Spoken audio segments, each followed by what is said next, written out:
Hello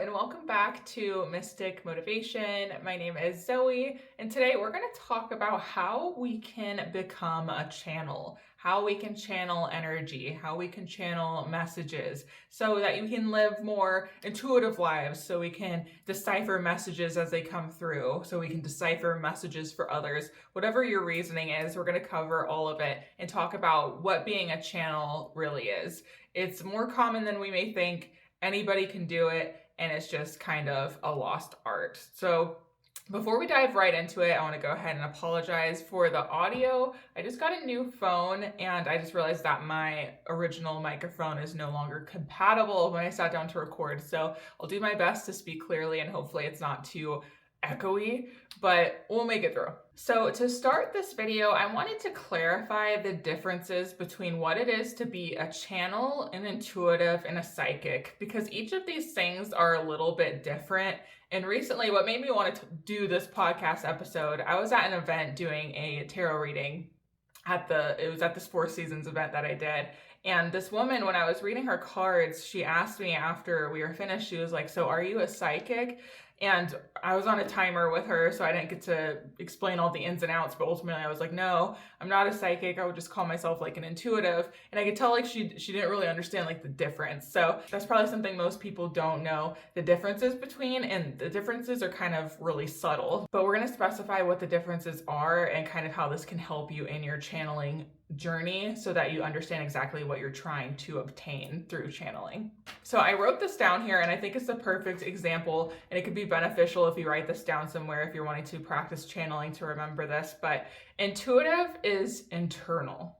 So a statement that can help you with this is, "I feel this is the right path." To be intuitive is to feel something. It's like an inkling. I have a feeling I should do this. I have a feeling you should do this. You feel something internally that you're just going to trust and follow, right? So when you're a psychic, this is an external source of energy. This is an external observation. So a statement that can help remember what a psychic is, "I see this is the right path. I see this is being revealed. I see this person's coming through for a message." So it's kind of like this external thing happening that a psychic is able to observe and then translate. And then we get to channeling. So channeling, a good statement for this is, "This information is coming through me. This information coming through is saying." So it's being a conduit, it's being a vessel. So you can think of intuitive as internal, psychic as external observation, and then channeling as being like a conduit or a vessel to energy. So it's something external passes through external. External passes through external. So it's just kind of being this kind of translator to a feeling, a sensation, being very in tune to energy to be able to decipher a message. So again, this video is for anybody who's wanting to learn how to be a vessel to energy, how to learn to be a conduit to energy to decipher messages. And this is something anybody can do. It's, like I said at the very beginning, it's just a lost art, but with practice, we can get better and better at becoming a channel and deciphering messages for ourselves or for others. You might be like starting at the very beginning here seeing this video, or you may be somebody that already channels in a certain way and you're just looking to strengthen that. Either way, it's something to practice, it's something to take your time with, and it's something you can do. So before we dive into how you can begin to channel, let's talk about some examples so you know exactly what I'm talking about here. Like, what does it look like when somebody's channeling? So you may have seen, especially if you're on TikTok, on Spiritual Talk or Witch Talk, seen intuitives who may, when they're delivering a message, they might have a piece of paper in front of them and they're just scribbling while they're talking. Or if someone's delivering a message, you might see that they're moving their hands a lot and they might be kind of like looking around. They're kind of like moving their bodies as a means to push their body aside to focus solely on energy, if that makes sense. It's kind of like if we're wanting to allow ourselves to enter a certain energy, sometimes our bodies can block and resist that. So like when we're feeling scared, for example, our body locks up, or if we're getting excited, we get jittery. And these acts of moving, like scribbling on a piece of paper or moving your hands, is a way to kind of like focus on the energy more than the body. So that's how you can tell, not all the time, but sometimes when someone is channeling, they're doing those means as a way to not let their body limit their ability to like understand an energy that's coming through or an energy that they're wanting to tap into. And this is also the same for tarot. So if any of you guys read tarot, or you have a tarot deck and you have like a guide that you refer to, it's the same exact thing. I always tell people, like, if you can read tarot, you can channel, because the act of shuffling the cards and seeing a symbol come out in image, not only, for example, for those of you watching, like I have the star card here. So when I'm seeing that, yes, you can know the meaning of the card, but also begin to observe like what energy you feel as you see the star card. You might start to feel promise. You might start to feel expansion. You might start to feel excitement. And so you start to see how tarot is as a physical representation of how we channel. It's having a deep relation to an energy to convey a message. And it's kind of like tarot is a beginner's guide to begin to channel energy. Eventually, after a while, you won't need the cards anymore, or you can just shuffle the cards. And you may see readers do this online as well, where before anything's coming out, they say something like, I feel like the energy has something to do with blah, blah, blah. It's because they're distracting their body by doing something with the cards, and then the energy is just starting to channel through. So and we'll talk more about this in a second here, but as you develop your channeling journey, you're going to realize that you don't need divination, right? Divination is kind of like a bridge to get to channeling. So we'll talk more about that in a second. But another personal example of channeling, and I'll just use my most recent experience, was when I did this tarot reading event that I was talking about. And this woman, she came and she had a reading done.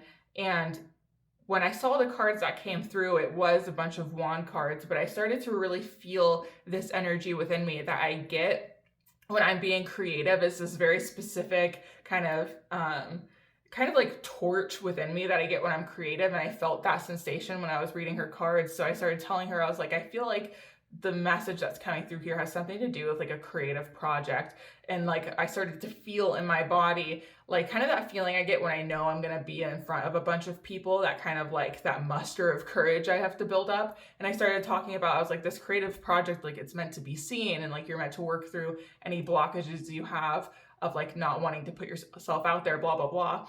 After I gave her the reading, she told me, she was like, it's really crazy you say that. She's like, I'm a singer-songwriter, and there's this specific song that I've been wanting to put out there. And although this lady would never see this video, I don't want to say exactly what her reasoning was, but pretty much she was wanting to put out this song about something she was recently experiencing, but she felt like she hadn't been experiencing it for very long. So she felt like it was too soon to put out this song. It was too vulnerable. She wasn't sure if people would like it or hate it, because it kind of had, it was kind of like polarizing. And I was like, yes, that's it. The first thing that came to your mind while this message was coming through is what this reading is about. So using that as an example, that's what it looks like to channel, but I was still using divination. But you start to kind of keep an internal catalog of what sensations mean what. And you begin to trust that through repetition of knowing, okay, that internal torch always shows up with creativity. That like buildup of energy that feels kind of like solid, that's just how it feels to me, and it's like it's buffing itself, tends to mean like external observation on me is happening. So you start to begin to notice certain symbols within your body and what their specific meaning is. So these are examples of channeling, and this is how you can kind of identify it and begin to work with it. So with that kind of laying the foundation of examples, let's talk about how you begin. So again, anybody can do this. I think some of the best ways from my own experience to start beginning to play with channeling and to start to see what I kind of mean when I say you assign labels to certain sensations is think of, if you are someone that reads tarot, like I mentioned before, the feelings you get with certain cards, where is it showing up in your body? And this is an exercise you can do. Pull 3 cards, right? And I'll pull 3 here just as an example. And I want you to look at them and notice the feeling you get in your body. Judgment card, a card that's kind of about awakenings. You're being called to do something. This is like a big moment, a big lesson, a big shift in your life. What does that feel like in your body? What memory maybe comes through that aligns with specifically and you feel that and you identify it very clearly, and you're like, okay, just kind of catalog that in my mind. And then we have the Eight of Cups here. This is about moving forward in a path, following an intuitive nudge to move forward, to seek that next thing that you would desire for like emotional fulfillment. So what does that feel like in your body? What sensations do you get? What memory comes through in that interpretation? Catalog it, keep it in your mind. The next card, right? We have the High Priestess. So this is just about, again, intuition. There's just this higher knowing. There's this level of centering yourself in spiritual authority, moving yourself forward, being decisive within spirituality. What does that feel like? What comes through in your body? What memory comes up?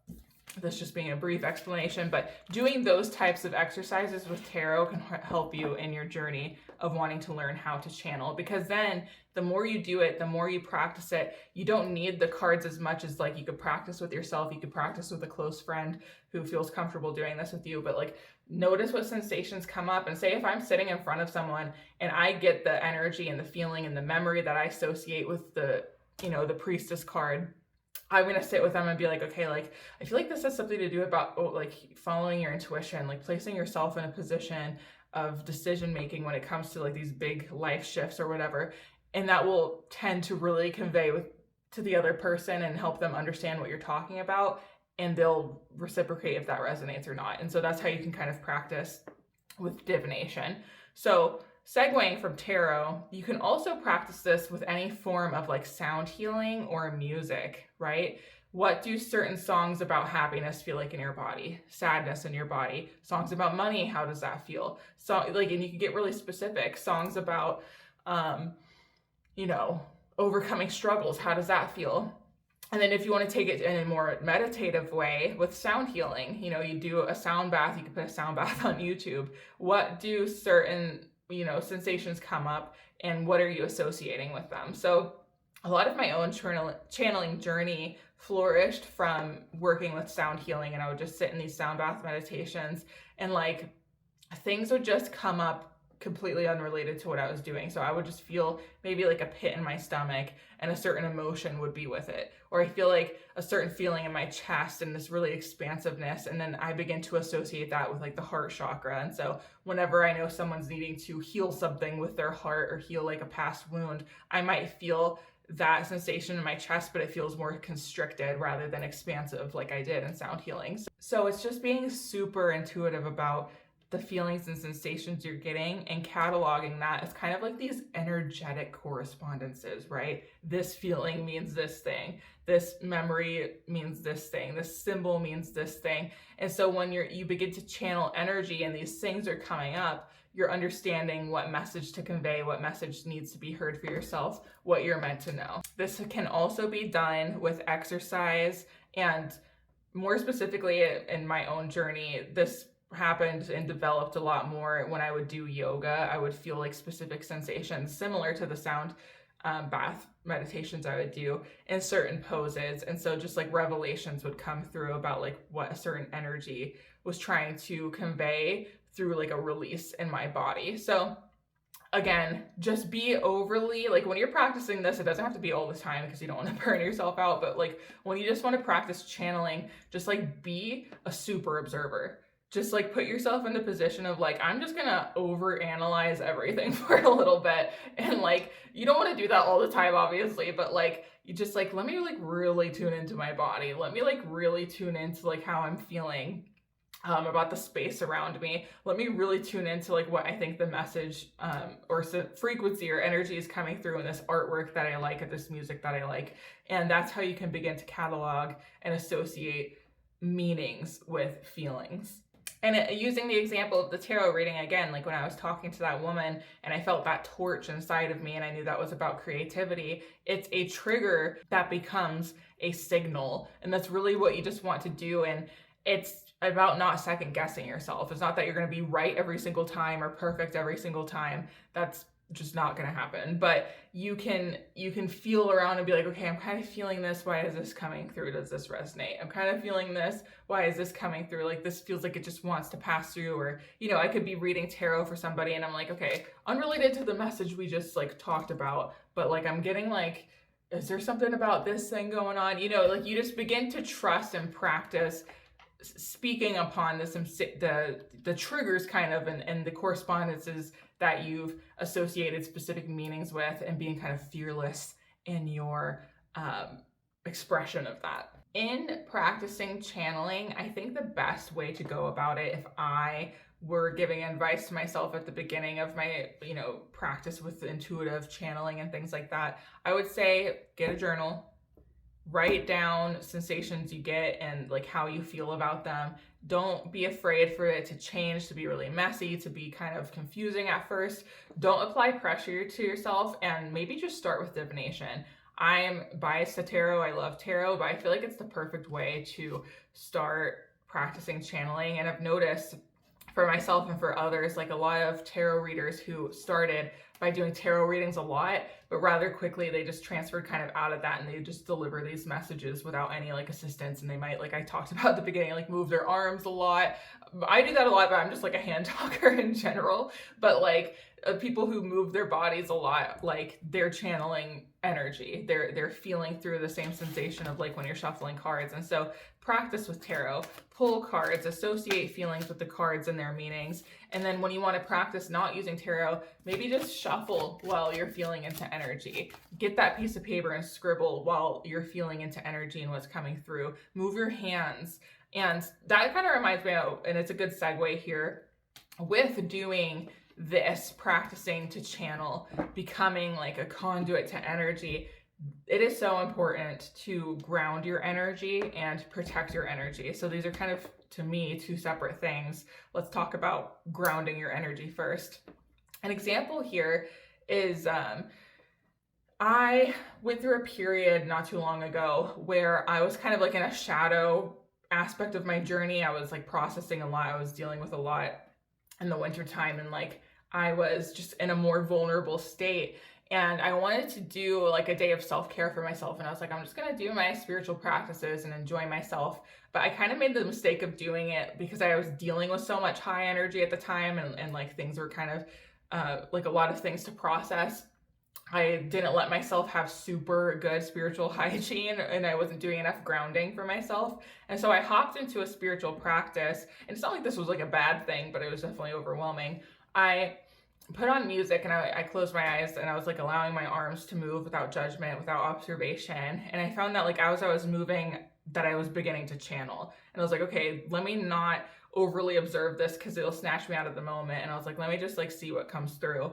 And so I'm moving my body and my hands start moving in a way where it's like, it seemed like a rehearsed dance, right? Like it's just, I was moving in such a fluid way that I could just tell like energy was wanting to come through.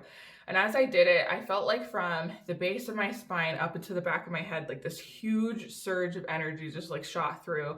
And I felt like absolute like bliss and euphoria for just a split second before I snapped out of it, and it scared me.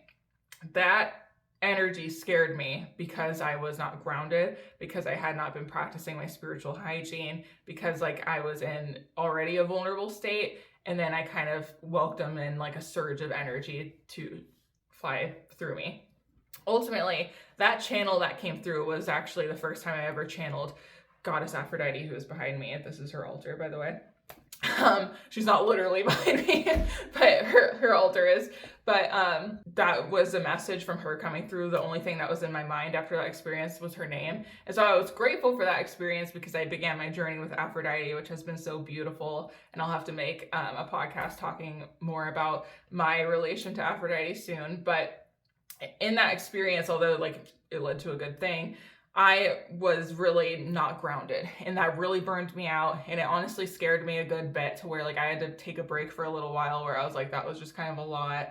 And I really had to ground my energy and kind of like dial back. And so it's just, grounding is something not to do only when you need it. It's something to do like all the time, is just what I've learned in my journey. It's not like you do it as in like a fearful thing of having a negative experience, but it's just like self-care. It's just filling up your water. It's doing yourself a favor to ground yourself. And grounding can look different to everyone. It can be, breath work. It could be like yin yoga. It could be barefoot walks in nature. It's just anything that's really going to calm you down and keep like that nervous system regulated to where your baseline isn't like anxiety, it's not fear, it's not stress. Your baseline is like calm and peace. So the best channeling is going to come through you when you're in a space of like your foundation is peace, is like level-headedness, your feet are in the ground, like you're very like centered. And so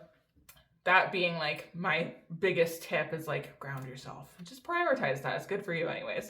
The other thing is talking about protection. So say you're somebody that already does some kind of like, you do Reiki or you read divination for people, or you just do anything within that kind of area where you're channeling energy already for people. It's really important to know how to shake off that energy and cleanse yourself of that energy when you do it. So even when you're practicing, if you're practicing for yourself with a friend, or you're already like doing events that require it, using an example again for myself, when I did that recent tarot reading event, it was a 3-hour event. So it was back to back to back doing tarot readings for people. And I probably only had like anywhere from like 15 seconds to like a minute between people to like prepare myself to like do a little like internal visualization of cleansing my aura, shimmying my shoulders, and like trying to cleanse myself the best I could between working with so many people, tapping into their energy and delivering a channeled message through tarot. And so it was like by the end of the night, when I got into my car, I felt such a heaviness on my back that went up into my head. I had a horrible headache and my shoulders were really tight, and I had to crack a window, and I put on like Hertz frequency music, and I was like shaking my shoulders around and like rolling my neck. And I was doing like breath work where I was like breathing in deep and like quickly shooting it out. And I meant to bring like a smoke cleanse with me, but I forgot to. But regardless, I was just doing like practices to like shake off the energy, like release it. And that's really important to know as well. Like afterwards, these things aren't like superstitions. They're just ways to take care of yourself. I know that in the spiritual community, people are like, why do people talk about like protection work so much? Like, what are you guys scared of? To me, like, I'm not scared of anything. I'm wanting to like take care of my vessel and my body, and also not take on anything that's not mine, intentional or not. So when you're working with so many people, like I could feel over time, like their energy felt like it was like sticking to me. Like it's not inside of me. It's not going to go inside of you, but it just kind of feels like wearing a backpack. You know what I mean? Like a really heavy school backpack with a bunch of books in it. And it's like, you realize when you protect your energy, you realize like, wait, why am I carrying this thing? Like, why did I take this? Like, that's not mine. And you just kind of drop it. And so it's like that mentality can really help you in your channeling journey. The importance of grounding and protection work. So don't be afraid to set boundaries with people. It is exhausting work. A lot of people don't understand it because they haven't embarked on the journey of learning how to channel. And so when people say like, no, I don't want to do a reading for you right now. No, I can't, like, I don't want to do more than a certain amount of readings. Or some people, they don't want to do readings for others at all. All of those are valid. All of those are valid. It is definitely not like super easy. It can be exhausting sometimes, but it can also be really nice. And so, yeah, that's kind of it. Those are like my views of the best way to go about it. It is something anybody can do. It's just practice. It really is a lost art. And it's special because you become, we talked about the differences between like intuitive and channel and psychic, but it becomes like this thing that can aid those other areas as well.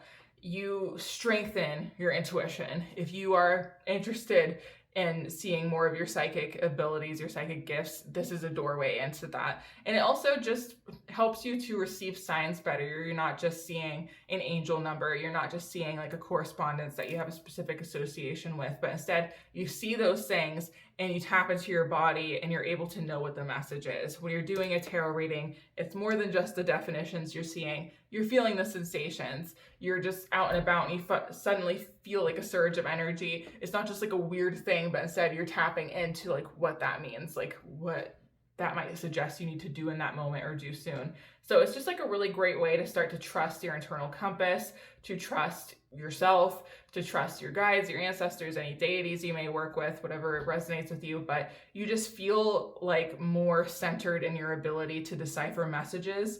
And that's just a nice thing. It's just a nice thing to be able to do and practice. And you just open up your eyes to the magic of the world and what we're capable of and what it can lead to.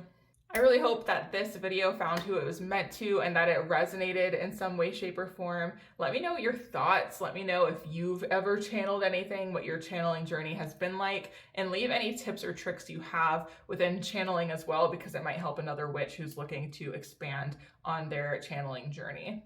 Be sure to follow along to stay up to date on future Mystic Motivation videos, to hit that bell button, and I'll see you back here soon. Much love.